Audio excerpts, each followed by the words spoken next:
it's Erin and welcome back to my channel. Now today I'm going to be teaching you guys how to make a vermicompost bin. If you don't know what that is, it is a compost bin that uses worms to break down organic material so that you don't have to send them to landfill. So apple cores, scraps of paper, toilet paper tubes, cardboard, any sort of food scraps that you are not going to consume, banana peels for example, you can put into the compost and the worms will break those down for you.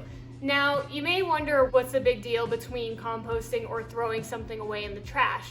Well, the reason why it is better to compost is because when you throw something away, even if it's something organic like food material, that goes to a landfill where it doesn't break down properly, and when it does break down, it produces methane gas, which we know is not good for the environment. By composting, you can help prevent that food waste from ending up in landfills. And then as the worms break down that food and material, they create compost, which can then be used for your houseplants or your garden outside. I actually have a compost bin that I made a while back. It's super small, but I wanted to upgrade to something a little bit bigger just because this isn't able to keep up with the food scraps between me and my husband. So I'm gonna be upgrading from this guy today to something larger.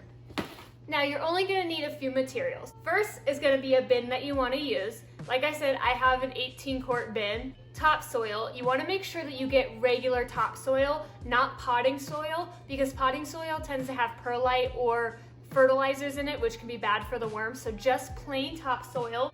And then of course your worms. As far as the worms go, I already have mine in this container, but I originally bought a container from Walmart just in the fishing section. I think it was like $3 for, I don't know, 20 or 30 worms. You can also try any sort of pet store like PetSmart or Petco. You just want to make sure you look for the worms that are called red wigglers. You don't want to get night crawlers just because generally those need to be kept pretty cold, which can sometimes be difficult to do in a compost bin. So if you look for red wigglers, those are going to be the ones that you want to get. So today I went and bought a new bin and some topsoil, and the bin was $5, the topsoil was $2. So altogether it was $7 for both. And then I think, like I said, I think a container of worms is like $3. So altogether this should be about $10 to $15 at the most. So this is a super cheap and easy project for you to do at home. Now, when it comes to actually using your worm bin, there's a couple things you want to keep in mind. You want to make sure the soil stays moist.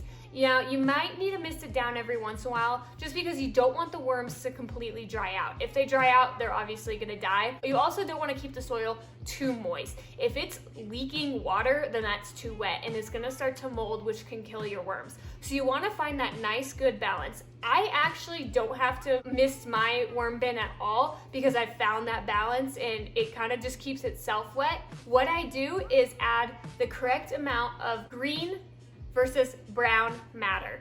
And what those are, green matter is what you would consider your kitchen scraps. So maybe fruit scraps, veggie scraps, apple cores, banana peels, stuff like that are gonna naturally add moisture to your bin. And if you add too much of that stuff, it's gonna cause mold. So what you do is you balance that out with what they call browns. Now browns are gonna be like newspapers, dry leaves, cardboard, anything like that that's gonna be dry but also compostable. There's all different kinds of opinions on how much you wanna put. I usually do 50-50 browns and greens. Some people say put twice as many browns as they do greens. It really is whatever works best for you.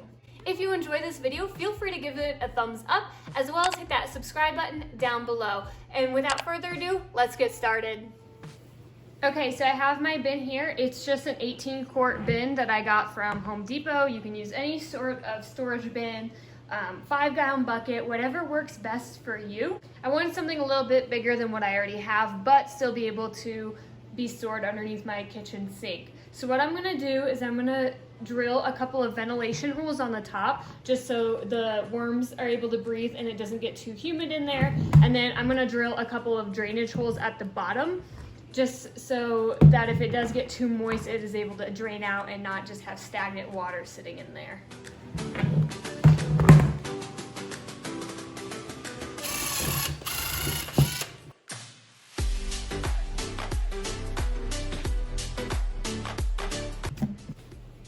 right, so I just put 6 holes in. You don't have to have a ton, just a little bit so you can have a little bit of drainage. And same with the top, you don't have to have a ton of holes, just a few will do the job just fine.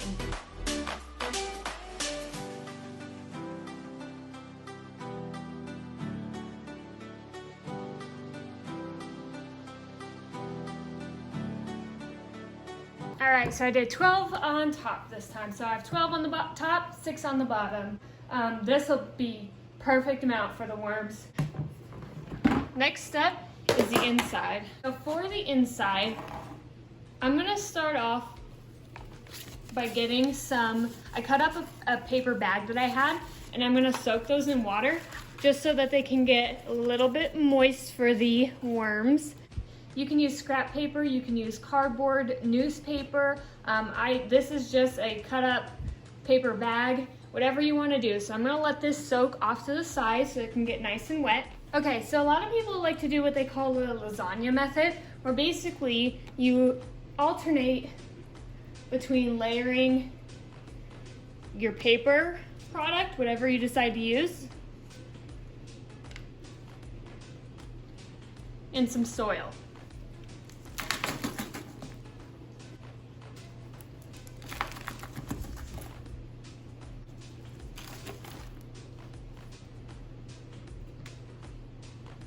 Now we'll switch back to the paper.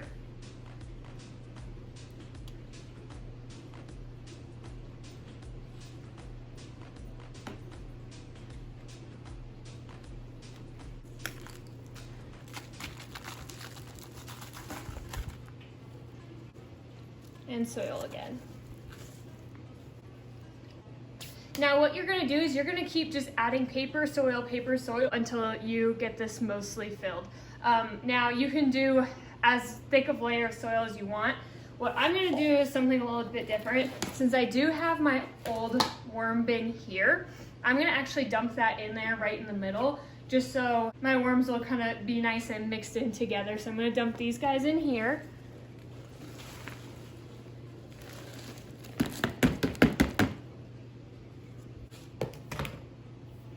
You can see all my worms moving around there.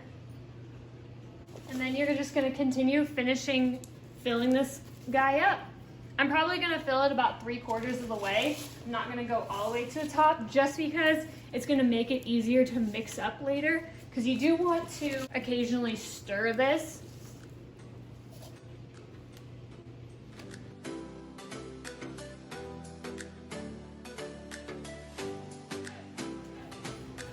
And now you got yourself a worm compost bin. So whenever you have kitchen scraps, like this banana peel from this morning, you can just throw them on in, as well as some brown material, like this toilet paper tube that I cut up. Mix it around a little bit.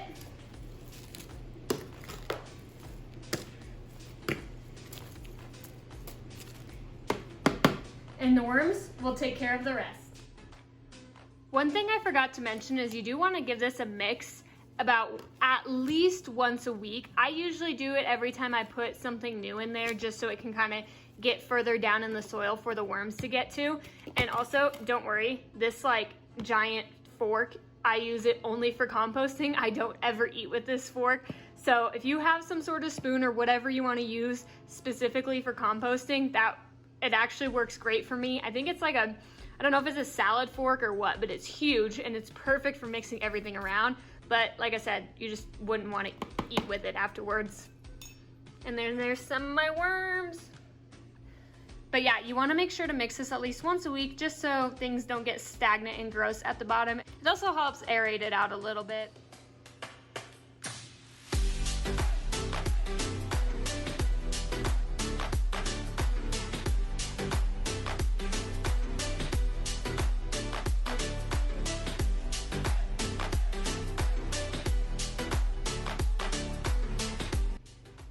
After that, you're gonna put the lid back on.